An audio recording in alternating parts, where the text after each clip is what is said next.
I turned 68 on a quiet Sunday morning. I didn't expect a party. I didn't expect balloons, cake, or even a phone call from old friends. All I wanted was to hear my son say, "Happy birthday, Dad." For 30 years, my life had revolved around him.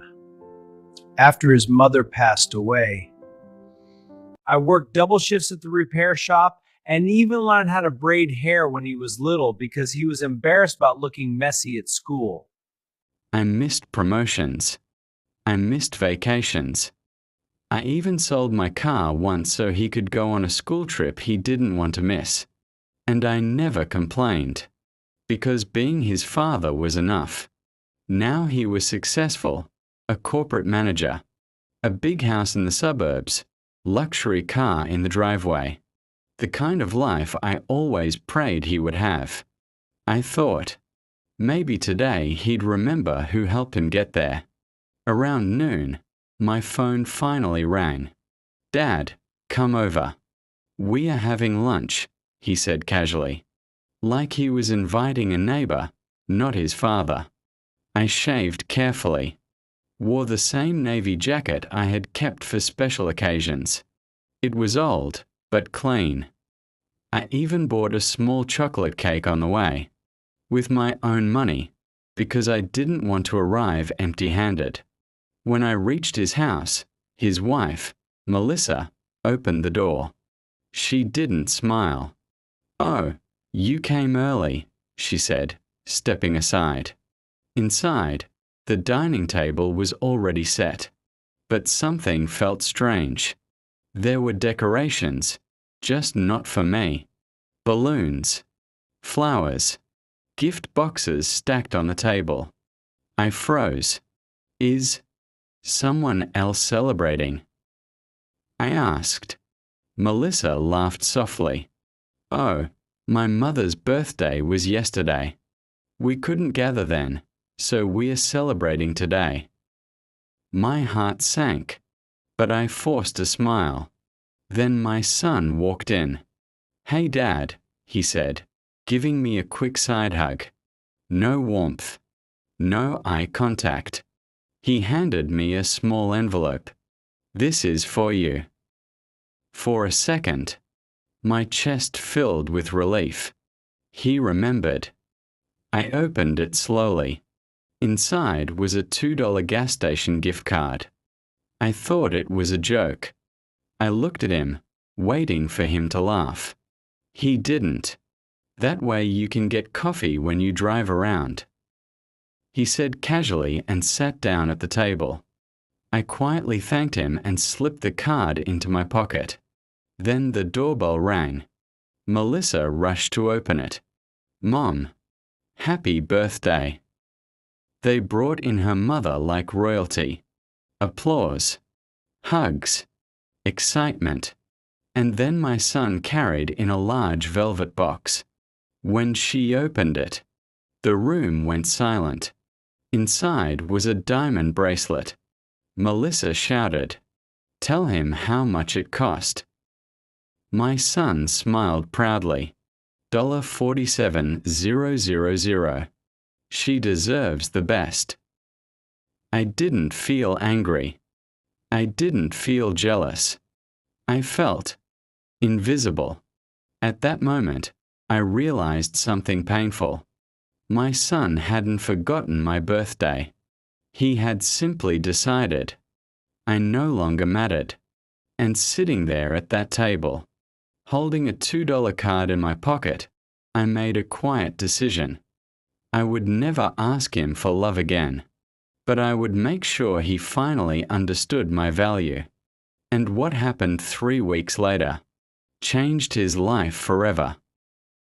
If this story pulled at your heart, subscribe now, because the next part is where everything starts to turn. Part 2. I didn't stay long after lunch. No one actually noticed when I left. They were busy laughing around Melissa's mother, taking pictures, cutting cake, and talking about her upcoming cruise vacation. I stood up quietly, placed the small cake I had brought onto the kitchen counter unopened, and walked toward the door. My son didn't even look up. "Bye, Dad," he said while scrolling his phone. "Not thank you. Not happy birthday. Just bye." Outside, the afternoon air felt colder than it should have been. I sat in my old pickup truck for several minutes before starting the engine. My hands were trembling, not from anger, but from realization. For the first time in my life, I understood something I had refused to see. I had raised my son well. I had given him everything. But I had also made one mistake. I had never shown him what I was truly worth. I drove home to my small house on the edge of town, the same house he grew up in. The paint was fading, the porch steps creaked, and the yard needed trimming. To him, it probably looked like a poor old man's life. But what he didn't know was this house wasn't really my life. It was only the part one allowed him to see. Inside, I placed the $2 card on the kitchen table and stared at it for a long time. Then I opened an old wooden cabinet, a cabinet my son had never cared to look inside, even as a child. From the back shelf, I pulled out a locked metal box. The key was on a chain around my neck. I opened it slowly. Inside were documents, very thick documents, property deeds, investment certificates, bank statements. My late wife had always insisted we save quietly. While I worked at the repair shop, she handled finances. Years ago, she convinced me to invest in small pieces of land outside the city. Farmland nobody wanted back then. But 10 years later, a highway was built nearby, then a shopping district, then apartment complexes. Those worthless lands were now worth millions. I never changed my lifestyle, never bought a mansion, never showed wealth. My wife used to say, "Money should protect your family, not impress them." After she died, I kept her promise. I wanted my son to love me, not my money. So I stayed the same simple father he always knew. And yesterday, I got my answer. He didn't disrespect me because I was poor. He disrespected me because he thought I was. That evening, I made a phone call. "Hello, Mr. Harper." A professional voice answered immediately. "I think it's time," I said quietly. The man paused. "You're finally ready to transfer the ownership?" "Yes." "All of it?" I looked again at the $2 card on the table. "Yes," I replied. "All of it." 2 days later, I visited my lawyer's office. For years, he had been managing my investments quietly. He greeted me warmly. "You've supported your son financially before. Are you sure you want to do this now?" He asked gently. I nodded. "This isn't punishment," I said. "It's clarity." We spent 3 hours signing papers.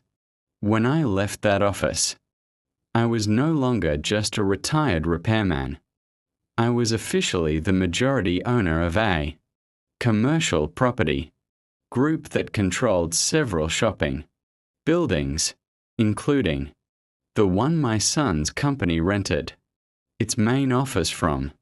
He didn't know, but he was about to, because in exactly 10 days, the lease renewal meeting would take place.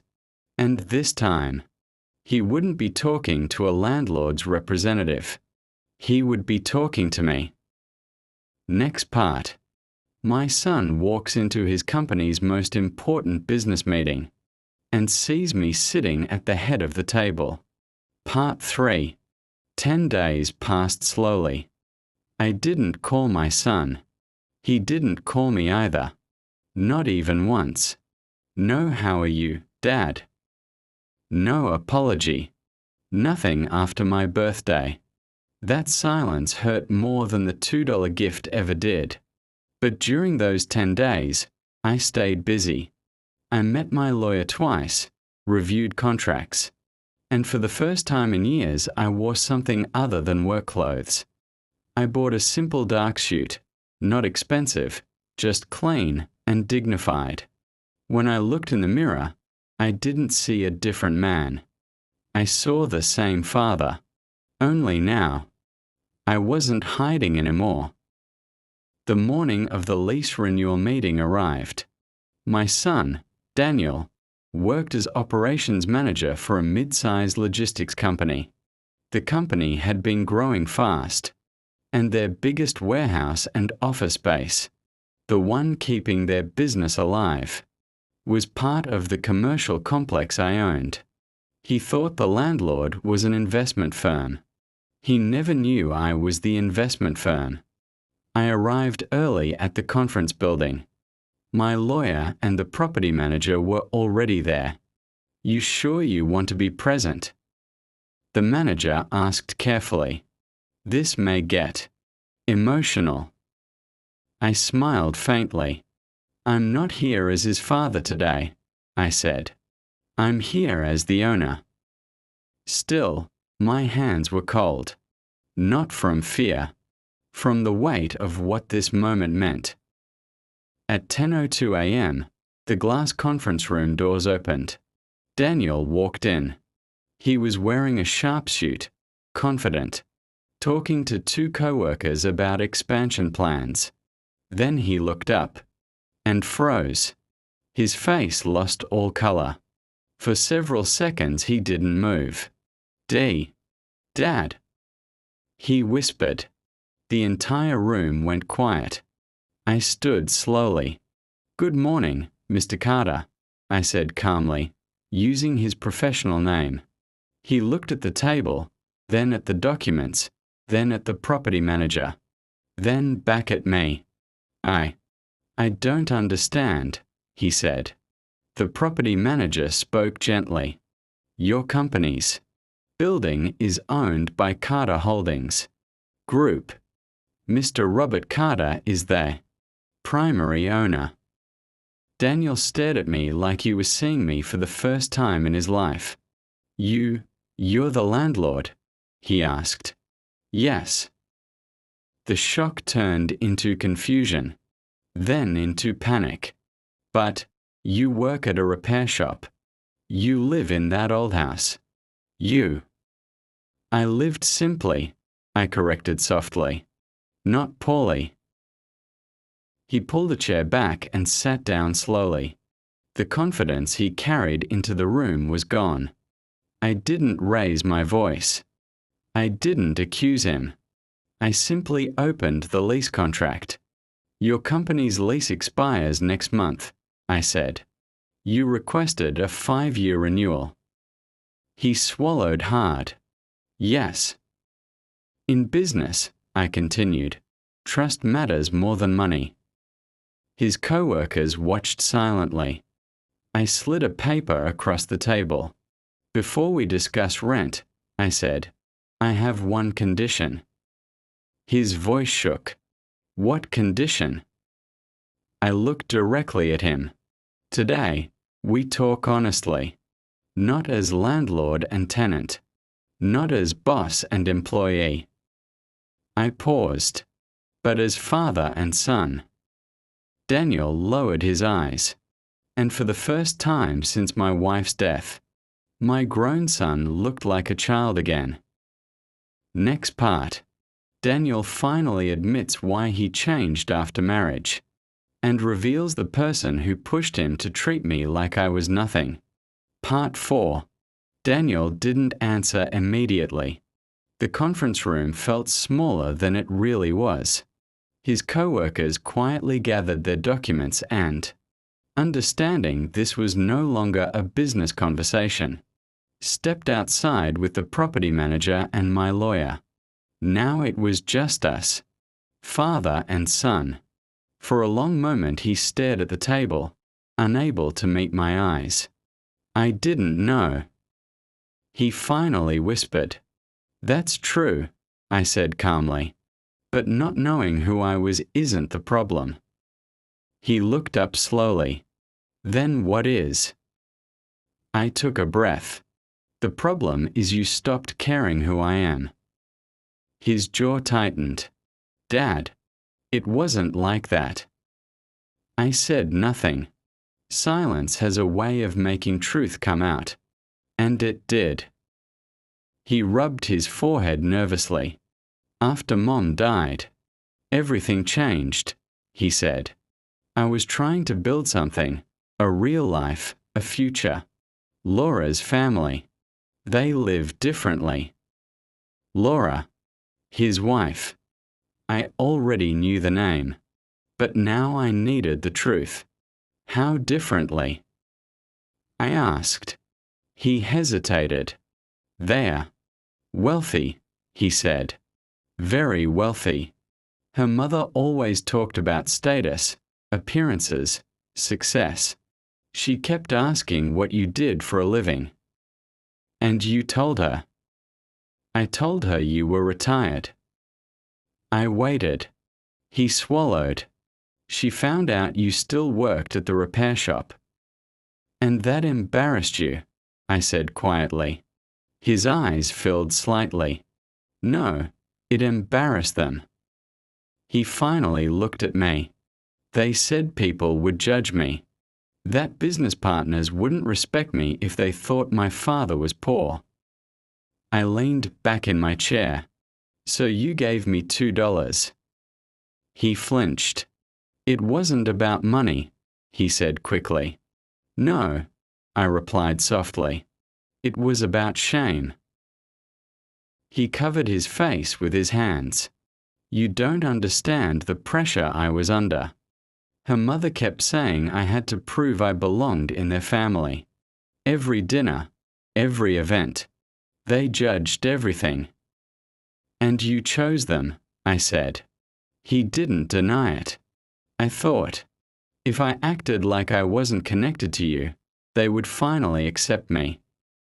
His voice cracked. I never thought it would hurt you that much. I smiled sadly. Daniel, I never needed your money. I needed your respect. His shoulders trembled slightly. I know, he whispered. For the first time, the strong, confident businessman sitting across from me was gone. Only my son remained. He looked at the lease contract in front of him. You're going to cancel it, aren't you? He said quietly, You're going to shut down my company. I shook my head. No. He looked stunned.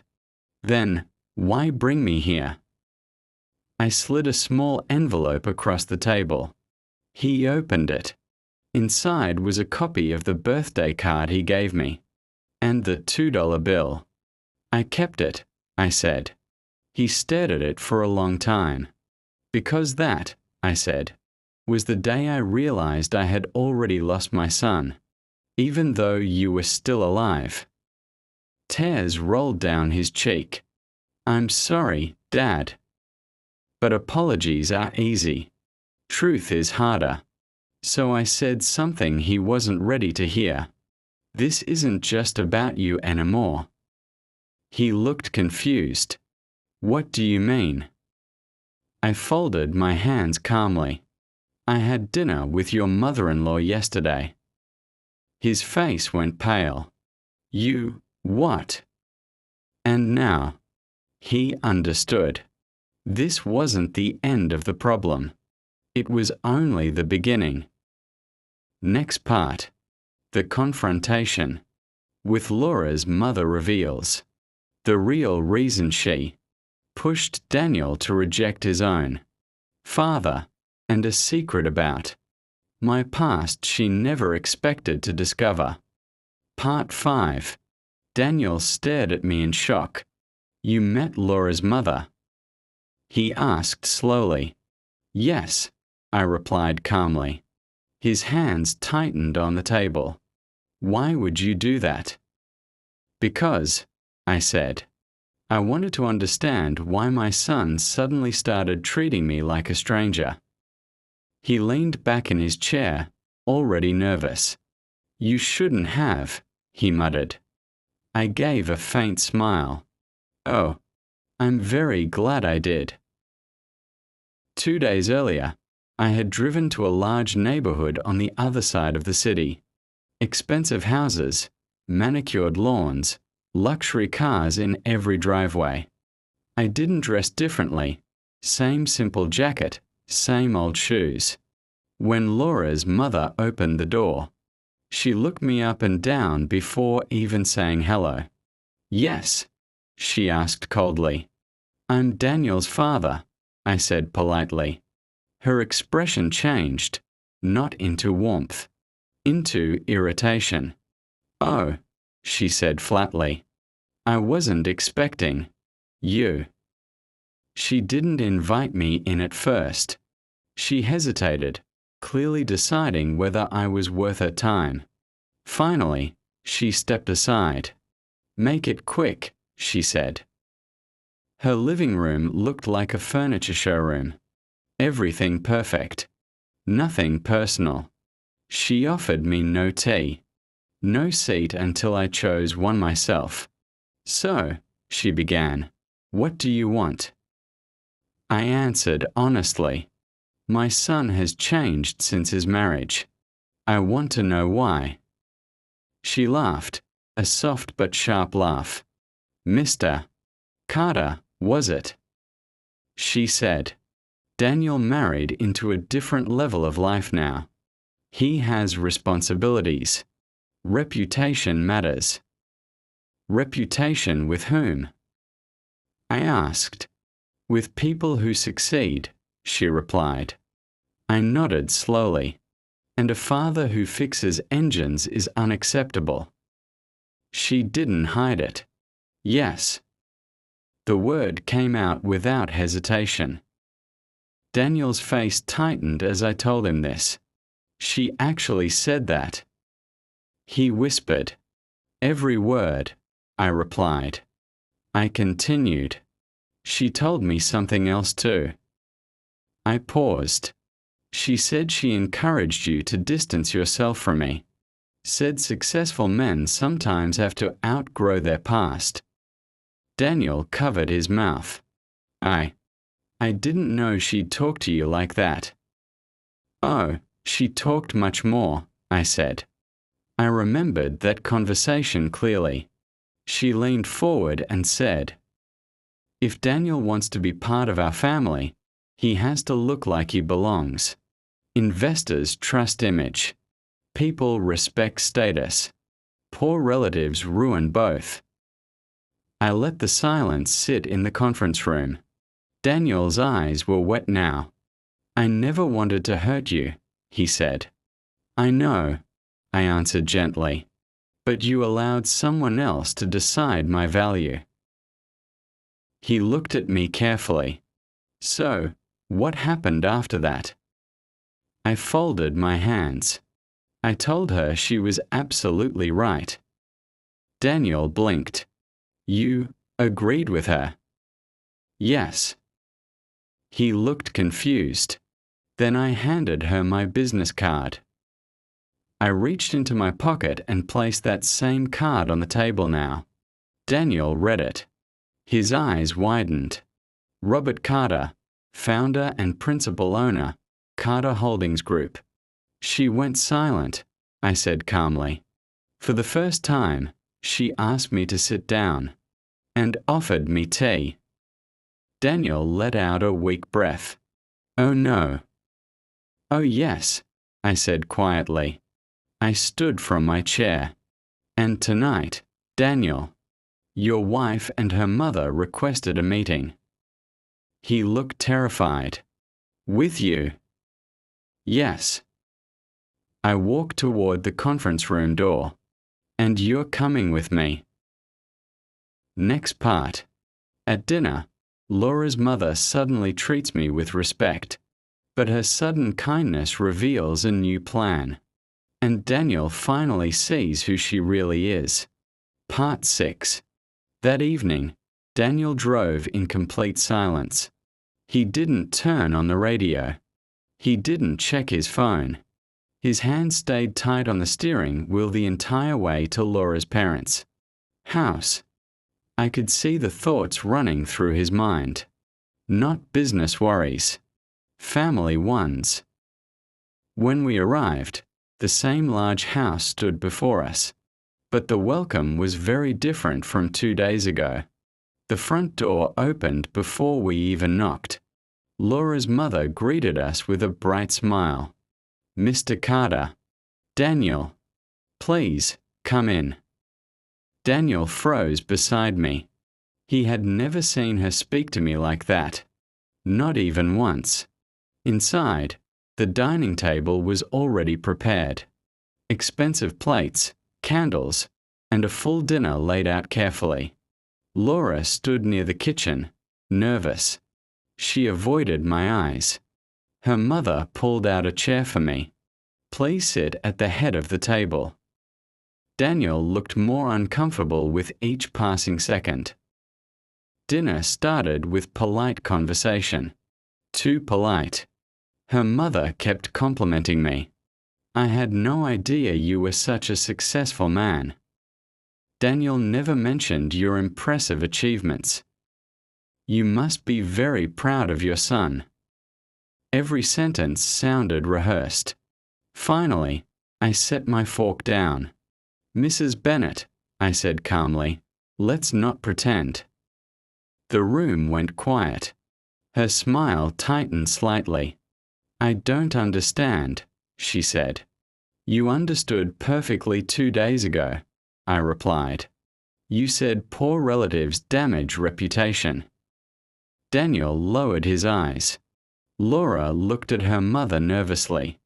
Her mother quickly recovered. "Oh, that was a misunderstanding. I simply didn't know who you were." I nodded. "That's exactly the point." I leaned forward slightly. "You didn't respect me as a person, only as a position." She forced a soft laugh. "Well, people make mistakes." I looked directly at her. "No, people reveal themselves." Silence filled the room. Daniel was staring at the table. Laura looked pale. Then Mrs. Bennet finally dropped the polite act. Her voice changed, softer but calculating. "Mr. Carter," she said, "we should think about the future. We are family now." I didn't answer. Part 7. Final part. We stood outside the house for a long moment. The night was quiet. No traffic. No voices. Just a cold wind moving through the trees. Daniel didn't get into the car immediately. He just stared at the ground. "I thought success meant becoming someone new," he said slowly.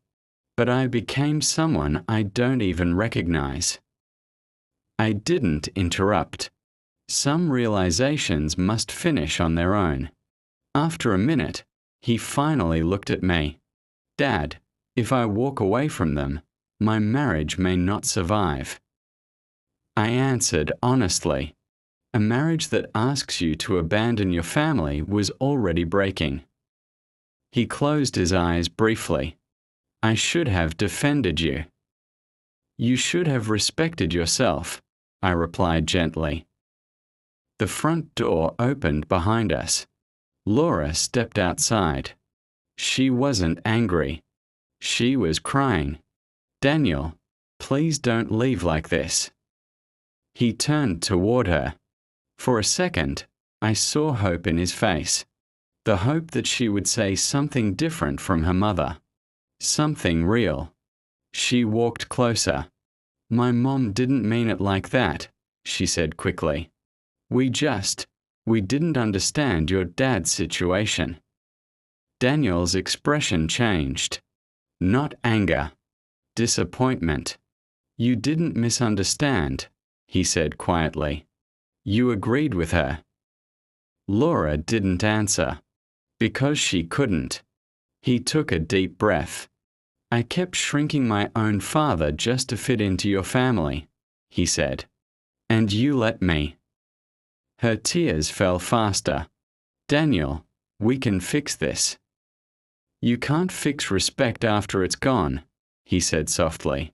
Then he did something I never expected. He walked toward me and hugged me. Not a quick hug. A real one. The kind he hadn't given me since he was a boy. I'm sorry, Dad, he whispered. For the first time since my wife passed away. I felt my family again. Weeks passed. Daniel moved out of that house. The divorce wasn't loud. It wasn't dramatic. It was quiet, like the realization that had led to it. He started visiting me every Sunday. Not because of business. Not because of money. Because he wanted to. Sometimes we just drank coffee on the porch.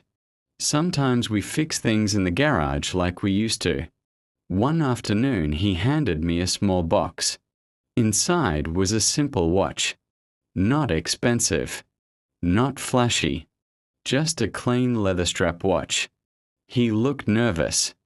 I know I can't undo what I did, he said. But I want to start over. If you'll let me. I smiled. I never stopped being your father, I said. He nodded, eyes wet. And I never needed a rich son, I added. I only needed my son back. Months later, his company signed a new lease. Yes, with my property group. But the contract wasn't special. He paid the same fair rate as everyone else. Because this time, our relationship wasn't built on money. He brought breakfast, sat across from me, and said the words I'd been waiting to hear for a long time. Happy birthday, Dad. No envelope. No $2 bill. Just sincerity. And that was finally worth everything.